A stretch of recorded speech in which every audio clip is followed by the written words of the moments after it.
I'm running for Frisco ISD School Board Place 3 because I love our schools. Like so many of you, I moved here specifically for our children to be in Frisco ISD. Spent 20 years in education, spending a decade in the classroom teaching.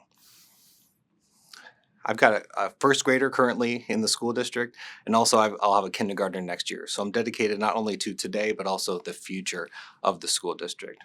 I'm driven by progress and facts, not by division and national politics. I'm here to listen to the community and do the work. My top policy priorities are going to be to advocate to the state of Texas to fully fund our public schools.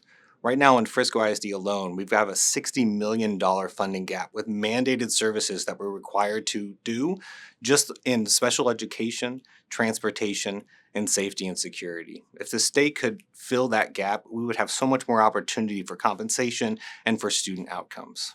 I'm also invested in making sure that our teachers know that they're valued and they're trusted. Just reinstilling that we understand their concerns and we value their commitment to our teachers, or to our students, excuse me.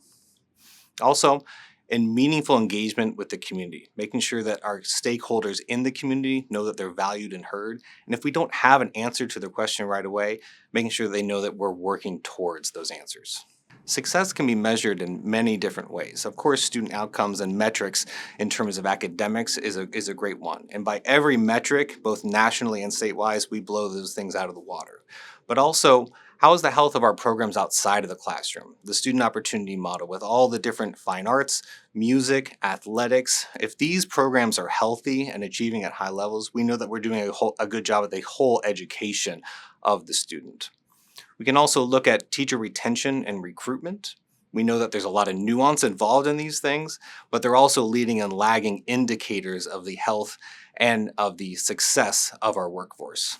Also, we can look at the district improvement plan, reassessing that each year. That's made in concert, of course, with all 77 of our campuses and making sure that we're meeting all those goals and metrics. Especially in Frisco, engaging the business community is critical. We have such a wealth of industry, both small, medium, and large in Frisco and the surrounding areas. So making sure that we're working and we have partnerships with them and we're bringing them in to the classroom in the district is important. I also think expanding the mentorship programs that we have, both with our CTSOs and our future teacher organizations across the board. Also, I think that we should start a business advisory council to get these leaders of industry into the district so we can hear firsthand about how our students are doing in the workforce as they get out there, and also what changes they see and anticipate happening in the next few years so we can make sure that we're adjusting appropriately. There's so many things to be excited about. I think that the biggest thing is that time and time again, our student opportunity model has proven to be the best thing for students. We had 134 students be National Merit semifinalists this year. Half of those students were involved in fine arts, a quarter of them in CTE classes, and 14 in athletics. This was more than any other district in the entire state.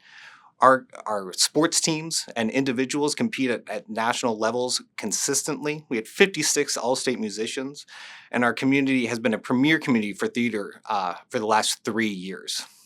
So I think those are things to be excited about. I also think that the work that the district has done with the teacher incentive allotment over the last 6 years, getting over 20% of our teachers both approved for that stipend, is to be commended.